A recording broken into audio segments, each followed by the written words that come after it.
Pessoa salva não devia ter medo da morte. A morte devia ter medo de si. Porque Jesus venceu a morte não por ele, mas em nosso lugar, para que a morte não tivesse domínio sobre nós.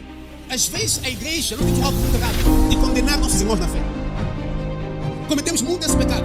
Não tive a culama, aquele ali. Cada um diga culama, não tive a culama. Agora estamos aqui com Jesus. Não conhecemos a ninguém segundo a carne, mas segundo Cristo. Este é um domingo em que celebra-se a ressurreição de Jesus. Mas o importante aqui não é somente celebrar a sua ressurreição, é celebrar as vantagens que a ressurreição de Jesus traz para cada um de nós. Não sei se me entende. E não só, cada um deve começar a refletir e interrogar-se: como é que deve ser o meu estilo de vida se o meu Salvador morreu e ressuscitou? Existem N religiões do mundo, mas esta é a única que até hoje afirma, não só afirma, está provado cientificamente que o fundador morreu de facto e ressuscitou. Não só vive até o dia de hoje. He's alive. É a única religião vai dizer: olha, porque isso aqui fundou, James Smith fundou não sei o que, fundou ali. Mas cadê essas pessoas hoje?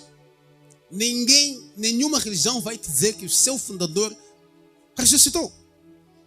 Quando falar dos feitos, das doutrinas, ensinamentos, etc., mas ninguém vai te dizer que ressuscitou. Somos os únicos que afirmamos categoricamente que ele ressuscitou. Agora imagine, se ele de fato ressuscitou, como devia ser o seu estilo de vida? Como devia ser a sua life? Se o seu Salvador morreu e acordou, primeira coisa, dá a entender que ele venceu a morte. Se ele venceu a morte não devia te vencer mais. Mão na cabeça. Religião. Caia por terra. Religião. Caia por terra. Religião. Caia por terra. Se ele venceu a morte por nós, a morte não devia nos estragar ao seu belo prazer.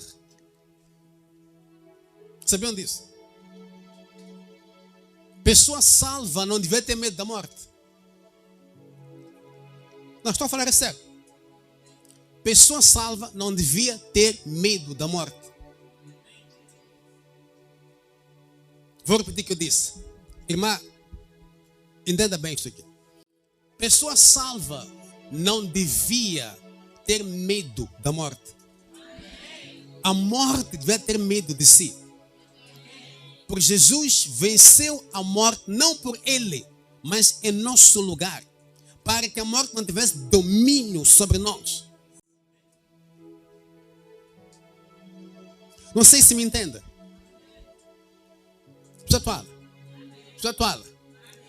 lá. You see, sexta-feira eu expliquei algo muito interessante. Eu disse que a Páscoa, por exemplo, é um memorial que nos faz lembrar da saída de Israel do Egito, da terra da escravidão. A dar a entender que quando nós vimos a Jesus, nós temos que estar por cima. A escravidão, o pecado, por exemplo, não nos deve dominar mais. Porque Jesus venceu o pecado. Primeiro, ele nunca pecou. Segundo, ele na cruz derrotou o pecado de vez. E ele diz assim a Bíblia em Coríntios capítulo 15, verso 15, 1 Coríntios 15, ele diz assim: desperta para a justiça e não peque mais. Desperta para a justiça. Isto é, temos que ter consciência da justiça de Deus. Atenção, em português isto está tudo junto. Em inglês separa-se. Existe justice, que é traduzido como justiça. Existe righteousness, que também, infelizmente, em português é traduzido como justiça. Mas a righteousness e justice não são a mesma coisa.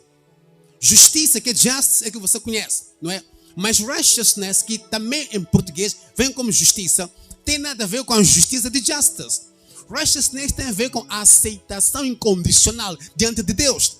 Tem a ver com que Deus, por exemplo, levou você ao tribunal por seus pecados, e lá no tribunal apareceu Jesus como seu advogado, e houve a sentença, teve lá o acusador, Satanás, acusou. Então, no fim das contas, depois do tribunal fazer as leituras, chegaram à devida conclusão de que você é inocente. Então pegou naquele martelo, não sei como chama, bateu na mesa e disse assim: righteous. quer dizer justo, quer dizer inocente, quer dizer sem culpa, quer dizer sem condenação. Então quando ele diz que nós somos a justiça de Deus, quer dizer, diante de Deus, são pessoas sem culpa, sem condenação. Não há culpa para nós, imputada em nós, não há condenação. Deus não condena seus filhos. Atenção, atenção, atenção, atenção, atenção. Atenção. Deus não condena seus filhos. Atenção. O que acontece? Sempre que você sente-se condenada, você pensa que é Deus te condenando. Não é Deus te condenando. Quando sente-se culpada, Nina, por alguma coisa, não é Deus te culpando. Porque, let me show something. Talvez lendo a Bíblia, talvez a Lindinha vai acreditar em mim. Let's read the Bible. Vamos lá para Coríntios. Penso que é a primeira, se não estou errado.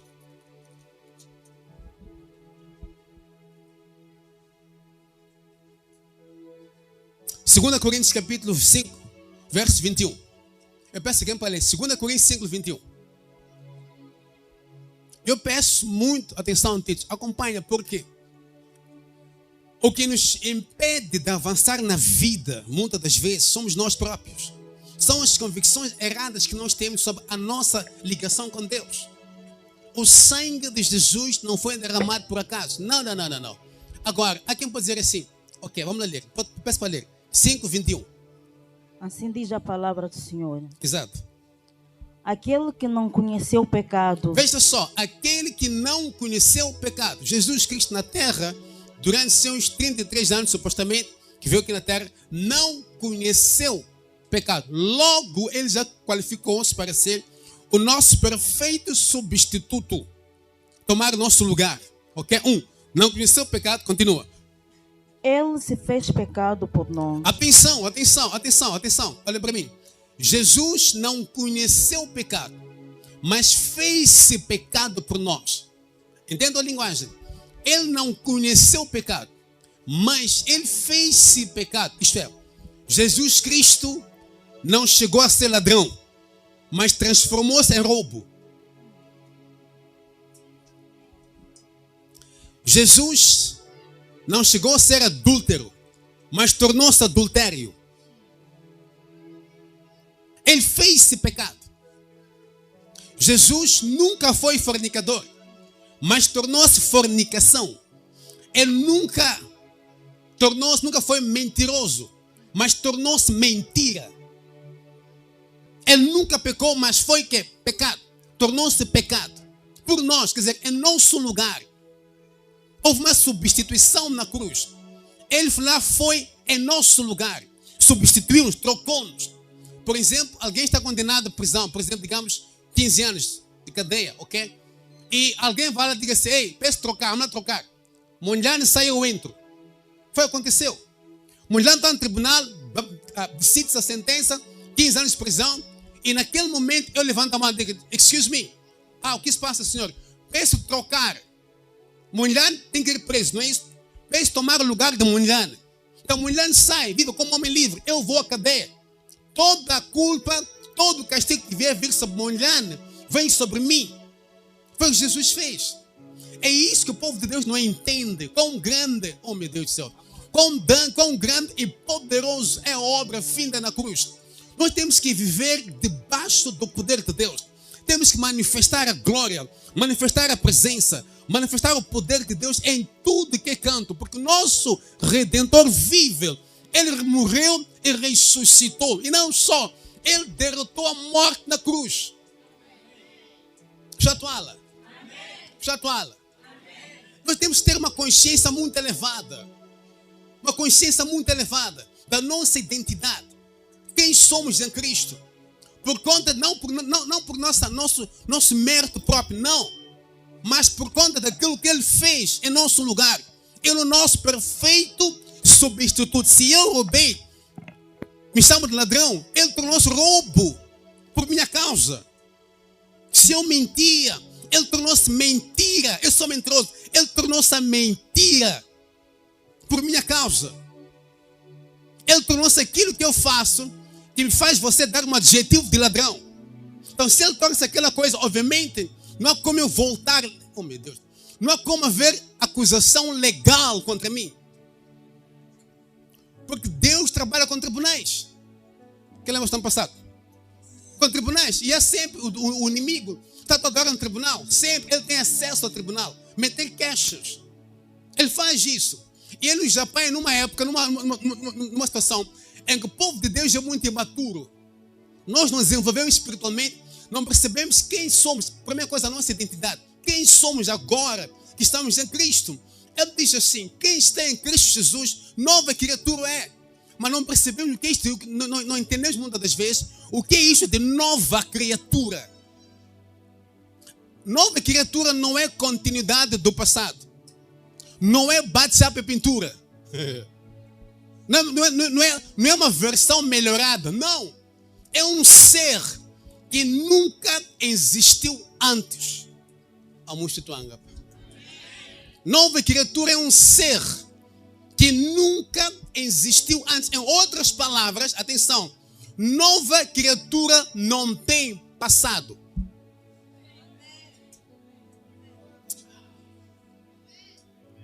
Eu acho que estou no sítio errado hoje, né? Acho que eu enganei o endereço.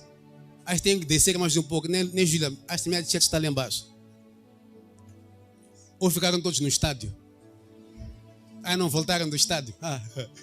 So, understand this, Maria. Quando a pessoa vem a Jesus, ele diz assim, que é praticamente nova criatura. É uma pessoa nova. Eu posso lá dizer, esta Maria conheço. Esta Maria vive ali. Esta Maria até ontem fez. Eu, homem. You see, a Bíblia diz assim. Em Coríntios, penso que é. Acho que é 1 Coríntios. Diz assim. Quando nós estamos. Diz assim, agora estamos em Cristo Jesus. Não conhecemos a ninguém segundo a carne, mas segundo Cristo. Vem cá. Let me show this. Gulamo é aquele Gulamo que você conhece. Você é vizinho dele. Sabe que ele é aldrabão. Ele é ninja, é guinza, sei o que for. Ele não é. A moça está rindo muito. Está dizendo, mas pai, isso não descreve meu Gulamo mesmo. Então, Gulamo é tudo isso que você sabe. O que acontece? Gulamo há um revival aqui. E Gulamo vem em Jesus. Eu sou vizinho dele. Sei que ele é guinza, todas essas coisas. Mas eu sou salvo. A Bíblia diz que quando Gulamo vem a Jesus, eu não devo voltar a olhar para Gulamo como guinza. Eu como salvo. Vamos situar a pele. Não, ele é tudo aquilo que é um facto que ele fazia o que fazia. Mas o facto de hoje Gulamo agora aceitar a Jesus, a Bíblia diz que eu como salvo, que conheço Gulamo, não devo olhar mais para Gulamo como guinza. Está errado. E tem que olhar para Gulamo como Cristo, como nova criatura. Às vezes a igreja, nós temos um hábito muito errado de condenar nossos irmãos na fé. Cometemos muito esse pecado. Não tive Gulamo, aquele ali. Não tive Gulamo pela minha. Isso, irmãos, é erradíssimo. É totalmente antibíblico. Errado. Porque segundo a palavra de Deus, não devo voltar a olhar para Gulamo como aquele guinza. Tem que olhar para Gulamo como uma nova criatura. E atenção, o mais pesado é o seguinte: por mais que você olhe como guinza, Deus não o vê mais como guinza. A Bíblia diz assim que Deus, quando nos perdoa, esquece. Quando você vem, Pai da glória, eu fiz isso. Ele diz quando? Porque não há registro, ele não se lembra mais. O sangue de Jesus, Nina, é o apagador que Deus usou para apagar todo o pecado seu desde um gato ali, até na multa. Não há registro, não há registro. Nos céus, eu como humano não vou me esquecer facilmente.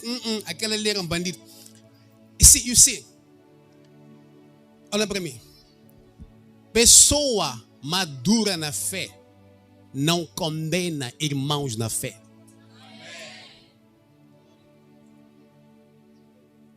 Toda pessoa que aponta dedo ao irmão na fé não se bate a cabeça. O Alice bebetana. Independe de quantos anos está na church. Independe do cargo e posição que possa ter na sua church. Se condena pessoas, não é É salvo sim, mas ainda é bebê na fé. Porque a instrução bíblica é que não devemos olhar mais para ele, segundo a carne. Não devemos, a Bíblia diz, não devemos olhar para mais ninguém segundo. A Bíblia fala assim, não devemos olhar para nenhum irmão na fé, segundo a carne. Mas segundo Cristo. Olhar para ele como uma nova criatura. E segundo a palavra de Deus, diz que as coisas antigas passaram. Eis que tudo quer dizer o quê? Tudo quer dizer o quê? Sem exceções, incluindo o guinzados, o guinza. Diz tudo se fez novo. Agora, uma coisa que temos que entender. Um bebê quando acaba de nascer é 100% dependente dos pais e não só faz tudo onde está. Apesar do bebê fazer tudo onde está, ele tem o seu sistema. Por exemplo, o sistema binário existe. Mas a criança não desenvolveu o suficiente para aprender o quê? A controlar. Então, o fato de um bebê fazer urinar na fralda não quer dizer que o bebê não é ser humano. Ou estou errado? Ei, falam comigo, eu estou errado? Não estou errado. Então, o fato dele mesmo sendo salvo, continuar a pecar, não tem... Porque sim, o pecado vicia. Pecado vicia. E quem já teve um vício sabe que não é fácil largar um vício. É um processo que depende da entrega da pessoa. Então, ele aceita Jesus. Eu vejo que o irmão tem tropeçado. Meu papel não é desencorajar esta pessoa. Quer dizer, você é nova criatura, meu. Deixa lá isso, meu. Eu não consigo. Let's pray. That's a true brother in Christ. A Bíblia diz, você que está em cima, levanta os que caem. Com cuidado para não cair também. Yes, read the Bible.